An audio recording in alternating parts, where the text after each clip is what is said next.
бұл мен Сабира. Мен бұл жағдайға қалай жеттім? Оның өзі бір қызық оқиға. Менің әкем менің заң саласында қызмет етіп, заңгер мамандығын таңдап, заңгер болғанымды қалады. Мен осы салада жұмыс жасап та үлгердім. Ал менің анам болса, менің дәрігер болып, халыққа көмек беріп, медицина жолына барғанымды қалады. Осылай, осы жолды таңдасам ба деген ойда да жүрдім. Алайда, мен екеуінің арманын бір арнаға тоғыстырып, жан-жақты өнерлі, ізденімпаз мұғалім атанып, ұстаздық есімін өзіме, жаныма серік еттім.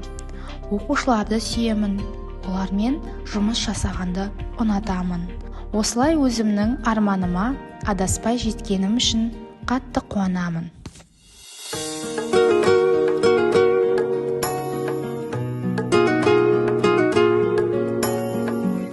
Қазіргі таңда әлем елінің еркек қызы, көрші елінің үлкен әулетіне сүйікті келін, аяулы ұстаз, сонымен қатар ардақты ана, адал жар атандым.